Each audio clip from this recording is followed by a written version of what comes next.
नमस्कार मेरे प्यारे दोस्तों, मैं Shri Shiv Sai coaching institute of development से विष्णु सारस्वत आप सभी का आपके अपने चैनल पर स्वागत करता हूं। आज मैं आपको मैथमेटिक्स पेडागोजी का डू एंड डोंट्स पढ़ाने जा रहा हूं और ये डू एंड डोंट्स का सेकंड पार्ट है।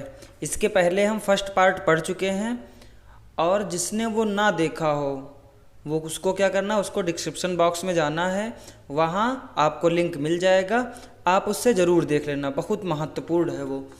और डू एंड डोंट्स जो है सभी परीक्षा के लिए ब्रह्मास्त्र का काम करेगा। शिक्षक भर्ती की कोई भी परीक्षा हो, चाहे वो सीटेट हो, यूपी टेट हो, एमपी टेट हो, रीट हो या सुपर टेट हो, हर एक परीक्षा के लिए आपका ब्रह्मास्त्र का काम करेगा, क्योंकि ये हमेशा आपको याद हो जाएगा। एक बार आप देखोगे वीडियो तो आपको हमेशा याद हो जाएगा। बस क्या करना है, आपको 2-2, 3-3 महीने पर रिवीजन करते रहना है उसका, जिससे आपके मस्तिष्क में हमेशा के लिए छप जाए। तो आइए दोस्तों शुरुआत करते हैं। हम पढ़ रहे हैं मैथ्स पेडागोजी ट्रिक्स का पार्ट सेकंड हम लोग पढ़ रहे हैं, जो कि क्या है, डू एंड डोंट्स है, यानी पॉजिटिव और निगेटिव वर्ड हम लोग पढ़ रहे हैं। इसको पढ़ने के बाद आपके एक भी नंबर बाहर से नहीं आएंगे, सब इसी में से आ जाएगा। ये किसी भी परीक्षा के लिए है, सीटेट ही नहीं, UP TET, MP TET, super TET, क्योंकि सब में मैथ्स पेडागोजी सब में आती है। तो आइए देखते हैं, हम आज पढ़ने जा रहे हैं most important point for maths pedagogy, जो कि क्या है, डू पॉइंट है या फिर पॉजिटिव वर्ड हैं। हम लोग क्या पढ़ रहे हैं, पॉजिटिव वर्ड आज पढ़ रहे हैं। फिर आइए शुरुआत करते हैं। सबसे पहला सबसे महत्वपूर्ण प्रश्न, गणित का महत्व। गणित का महत्व बहुत बार पूछा जा चुका है, तो दो तरीके से पूछा जाएगा। प्राथमिक स्तर पर गणित का महत्व, तो क्या आपको बताना है, सामाजिक या व्यवहारिक, इन्हीं में से कोई दो में से कोई एक विकल्प होगा और वही क्या होगा, सही होगा। अगर पूछा जाए उच्च स्तर पर, तो क्या बताना है आपको, मानसिक। यानी अगर प्रश्न ऐसे पूछा जाएगा, प्राथमिक स्तर पर गणित का महत्व, तो आप क्या बताएंगे, सामाजिक। अगर पूछा जाएगा उच्च स्तर पर गणित का महत्व, तो आप क्या बताएंगे, मानसिक। तो याद भी हो गया होगा। अब आगे चलते हैं। अब आइए आगे देखते हैं।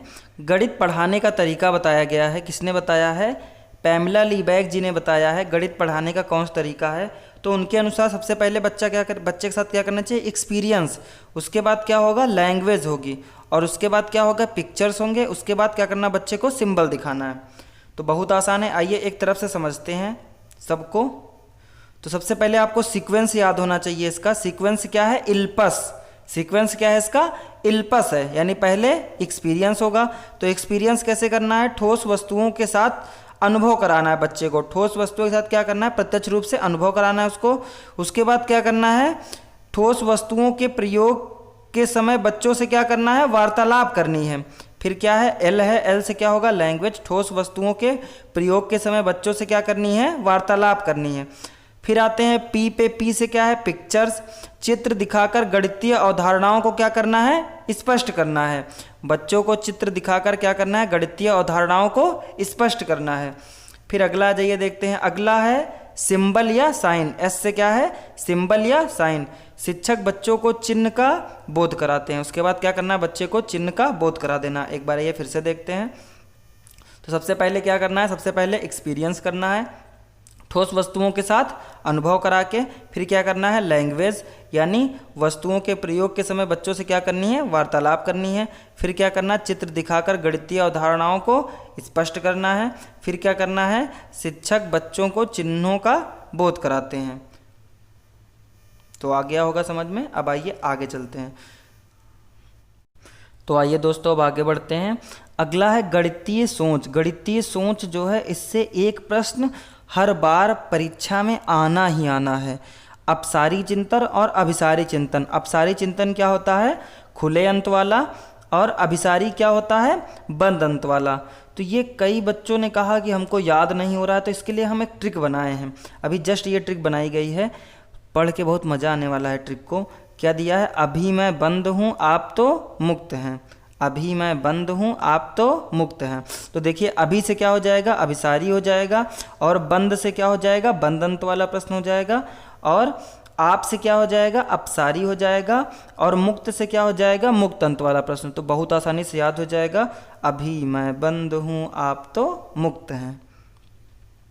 तो अब आइए आगे समझते हैं, इसको समझ लेते हैं खुला अंत वाला और बंद अंत वाला प्रश्न। तो खुले अंत वाला प्रश्न कौन होता है, जैसे आपसे कहा जाए कि ऐसी दो संख्याएं लिखिए जिनका योग 10 है, तो क्या लिख सकते हैं आप, 8 + 2 लिख सकते हैं, 5 + 5 भी लिख सकते हैं, और 7 + 3 भी लिख सकते हैं। मतलब आपके ऊपर है, आप स्वतंत्र हैं, उत्तर देने के लिए आप क्या हैं, स्वतंत्र हैं।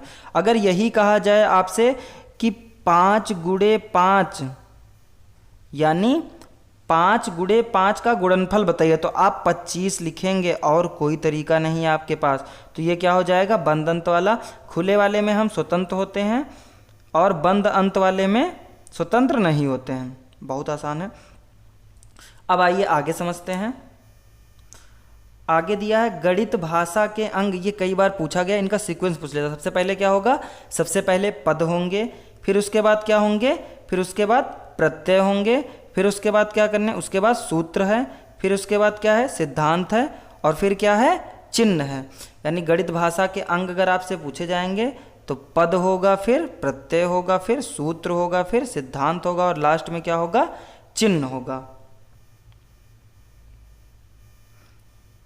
अब आइए आगे समझते हैं। गणित शिक्षण की विधियां बहुत इंपॉर्टेंट है, केवल एक बार आपको देख लेना, ऐसे याद हो जाएगा। छोटे कक्षाओं के लिए उपयुक्त विधि, छोटे बच्चों की कक्षा जो होती है उनके लिए उपयुक्त विधि कौन सी होगी, छोटे बच्चे कैसे सीखते हैं, खेल खेल में सीखते हैं, तो क्या होगी, खेल मनोरंजन विधि होगी। अब आइए देखते हैं, रेखा गणित, ज्यामितीय समस्या, वैज्ञानिक आविष्कार, इन सब के लिए क्या होती है, विश्लेषण विधि होती है। इन सब के लिए क्या होगी, विश्लेषण विधि होगी। रेखा गणित में, ज्यामिति में हम लोग सब क्या करते हैं, इस सब में, इन सब में हम लोग विश्लेषण करते हैं। अब आइए अगला देखते हैं, बेलनाकार आकृति। बेलनाकार आकृति के लिए कौन सी विधि होती है, आगमन विधि। बेलनाकार आकृति के लिए कौन सी होगी, आगमन विधि। नवीन प्रश्न को हल करने के लिए, नवीन प्रश्न को हम हल भी किससे करते हैं, आगमन विधि से। स्वयं खोजकर सीखना, मतलब खुद ही खोज के और सीख लेना, वो क्या कहलाता है, अनुसंधान कहलाता है। हमने इससे बहुत सीखा, ऐसे स्वयं से खोज खोज के। अब आइए आगे देखते हैं, सर्वाधिक खर्चीली विधि। सर्वाधिक खर्चीली विधि कौन सी होती है, प्रोजेक्ट विधि। सर्वाधिक खर्चीली कौन सी होती है, प्रोजेक्ट विधि। अब आइए आगे देखते हैं, बीजगणित शिक्षण। बीजगणित शिक्षण किस विधि से होता है, समीकरण विधि से। बीजगणित शिक्षण किससे होता है, समीकरण विधि से। अगला देखते हैं, सूत्र रचना की सर्वोत्तम विधि। सूत्र रचना की सर्वोत्तम विधि कौन सी है, आगमन विधि है। सूत्र रचना की सर्वोत्तम विधि आगमन विधि। अगला ये बहुत इंपॉर्टेंट है, एनसीएफ 2005 से हमने लिया हुआ है, पॉइंट कुछ इंपॉर्टेंट थे उनको निकाले हैं। तर्क संगत विचारों को प्रोत्साहित करना। एनसीएफ के अनुसार क्या करना है, तर्क संगत विचारों को प्रोत्साहित करना है गणित में, और गणित को बच्चों की जिंदगी में भाग बनाना है। गणित को क्या करना है, बच्चों की जिंदगी का भाग बना देना है। समस्या समाधान और समस्या समाधान और समस्या प्रस्तुत करने के कौशल को क्या करना, प्रोत्साहित करना है। समस्या समाधान करने के लिए उनको क्या करना, प्रोत्साहित करना है। आइए आगे देखते हैं, बच्चे के संदर्भ में गणित का वर्णन करना है। बच्चे के संदर्भ में गणित का वर्णन करना है। गणित में सफलता प्रत्येक बच्चे के लिए आवश्यक है। ये नहीं कि सबसे जो तेज बच्चा है वही सीख गया और सबको नहीं सिखाना, हर एक बच्चे के लिए आवश्यक है सफलता। अगला ये देखते हैं, खेल विधि के प्रवर्तक कौन है, हेनरी कार्डवेल कुक हैं। उन्होंने अपनी पुस्तक प्लेवे में इसकी उपयुक्तता अंग्रेजी शिक्षण हेतु बताई है। इसकी उपयुक्तता यानी क्या इसकी उपयोगिता है, उसको किस में बताया है, अंग्रेजी शिक्षण में बताया है। तो आइए देखते हैं, कुछ विधियां देख लेते हैं महत्वपूर्ण। सबसे पहली कौन सी है, आगमन विधि। हम आपको जितनी विधि बता दे रहे हैं इसमें से एक जरूर फंसेगा, तो इसको आपको अच्छे से तैयार कर लेना है। तो आइए देखते हैं, आगमन विधि क्या होती है, उदाहरण से नियम की ओर चलती है। तो परिभाषा देखते हैं, उदाहरण की सहायता से उदाहरण की सहायता से सामान्य नियम का क्या करते हैं, निर्धारण करते हैं। उदाहरण की सहायता से क्या करते हैं, सामान्य नियम का निर्धारण करते हैं। ये चलता है विशिष्ट से सामान्य की ओर। किस पे चलेगा, विशिष्ट से सामान्य की ओर चलेगा। इसको मनोवैज्ञानिक विधि भी बोलते हैं और ये प्रारंभिक शिक्षा में प्रयोग की जाती है। और इसको स्थूल से सूक्ष्म की ओर और मूर्त से अमूर्त की ओर भी बोलते हैं। अगला ये देखते हैं निगमन विधि। निगमन विधि क्या होती है, इस विधि में अध्यापक किसी नियम का सीधे ढंग से उल्लेख करके उस पर आधारित प्रश्नों को हल करने के लिए उदाहरण पर नियमों को लागू करने का प्रयत्न करता है।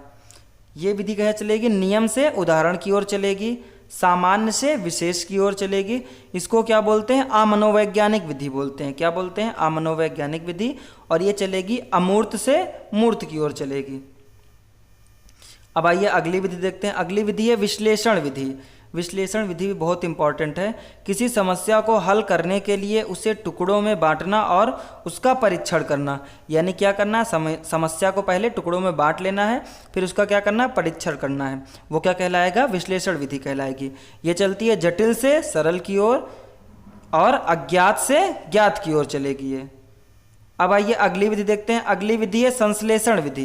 तो संश्लेषण विधि में क्या होता है, उस वस्तु को जिसे छोटे छोटे टुकड़ों में विभाजित कर दिया गया है उसे पुनः एकत्रित कर देना है। उसे पुनः एकत्रित कर देंगे, क्या कहलाएगी, संश्लेषण विधि कहलाएगी। ये कहे चलती है, ये चलती है ज्ञात से अज्ञात की ओर और सरल से जटिल की ओर चलती है। अब आइए अगला देखते हैं योजना विधि। योजना विधि के प्रवर्तक कौन है, किलपैट्रिक हैं। इनको प्रयोजनवादी भी कहा जाता है। इसके अनुसार शिक्षा सप्रयोजन होनी चाहिए। शिक्षा क्या होनी चाहिए, सप्रयोजन होनी चाहिए तथा अनुभवों द्वारा सीखने को प्रधानता दी जानी चाहिए। अनुभवों द्वारा सीखने की क्या करनी चाहिए, प्रधानता दी जानी चाहिए। अब आइए अगला पॉइंट देखते हैं। तो अगला पॉइंट है प्राथमिक स्तर पर गणित स्मृति केंद्रित होना चाहिए जिसका आधार क्या हो, पुनरावृत्ति हो। प्राथमिक स्तर पर गणित स्मृति क्या होनी चाहिए, केंद्रित होना चाहिए जिसका आधार क्या हो, पुनरावृत्ति हो। तो ये क्लास बहुत इंपॉर्टेंट थी, इसको अच्छे से देख लेना सभी। अगली क्लास आएगी निगेटिव पॉइंट के साथ मैथ्स के, उसमें टीएलएम बताए जाएंगे। तो सभी इसको अच्छे से प्रिपेयर कर लेना। तो आइए दोस्तों देखते हैं प्रिपेयर करने का सबसे सरल तरीका कौन सा है। तो प्रिपेयर करने का सबसे सरल तरीका है, पहले हम क्या करते हैं, चीज़ों को पढ़ते हैं। क्या करते हैं, हम चीज़ों को रीड करते हैं। चाहे हमने वो बुक से पढ़ा हो, चाहे हमने किसी कॉपी से पढ़ा हो, और चाहे हमने किसी वीडियो से पढ़ा हो, किसी चीज़ से पढ़ा हो। अगर उसके साथ हम उस अपने नोट्स बना लेते हैं, उसी के साथ क्या करना है, आपको अपने नोट्स बना लेने हैं। अगर हम अपने नोट्स बना लेंगे तो वो चीज़ क्या होगी, हमेशा के लिए याद हो जाएगी। विद्यालय में क्या होता है, विद्यालय में देखिए क्या करते हैं टीचर, पहले पढ़ाते हैं फिर उसके बाद लिखाते हैं। क्यों लिखाया जाता है, वो ये कह नहीं सकते हैं कि ये तो बुक में है, बुक से देख लेना, याद कर लेना। यही मेन रीज़न होता है याद करवाने का कि बच्चा अगर एक बार वो चीज़ पढ़ के लिखेगा यानी नोट्स बना लेगा तो वो क्या होगा, वो उसको हमेशा के लिए याद हो जाएगा। तो आपको क्या करना है, आपको अगर जो चीज़ याद करनी है तो क्या करना, साथ ही साथ उसके क्या करना है, नोट्स बनाते जाना है। नोट्स अपने बना लीजिए, जब कभी भूलिए दोबारा वीडियो देख लीजिए, या दोबारा किताब से पढ़ लीजिए, दोबारा कॉपी से पढ़ लीजिए, या फिर जो आपने नोट्स बनाए उससे पढ़ लीजिए। मतलब अगर आपको अच्छे से तैयारी करनी है तो ये तरीका तो आपको अपनाना पड़ेगा, और ये हर एक चीज़ में काम देगा। जीएस जो है आपकी रिवीजन से आएगी, जितना रिवीजन करेंगे उतना आएगी। मैथ जो है आपकी प्रैक्टिस से आएगी, रीजनिंग आपकी प्रैक्टिस से आएगी। तो आज हमने ख़त्म कर लिया है पॉजिटिव वर्ड। पॉजिटिव वर्ड क्या हुए, इंड हो गए हैं। पॉजिटिव वर्ड हमने मोस्ट इम्पॉर्टेंट जो पॉइंट थे वो भी हमने ख़त्म कर लिया है। अब हम अगली क्लास में पढ़ने वाले हैं निगेटिव वर्ड पढ़ेंगे हम, और निगेटिव वर्ड के साथ साथ हम पढ़ेंगे टीएलएम यानी टीचिंग लर्निंग मटेरियल। वो पढ़ने के बाद तीसरा पार्ट जैसे ख़त्म होगा, आपका मैथ्स पेडागोजी ख़त्म हो जाएगा। फिर हम दूसरा सब्जेक्ट स्टार्ट करने वाले हैं, और दूसरा सब्जेक्ट स्टार्ट करेंगे या फिर तो ईवीएस स्टार्ट करेंगे, और या फिर तो हिंदी स्टार्ट करेंगे, या फिर संस्कृत। इन तीन में से कोई एक विषय स्टार्ट करेंगे, फिर इसको ख़त्म करेंगे, फिर अगला विषय पे चलेंगे। तो मिलते हैं अगले वीडियो में। जय हिंद दोस्तों।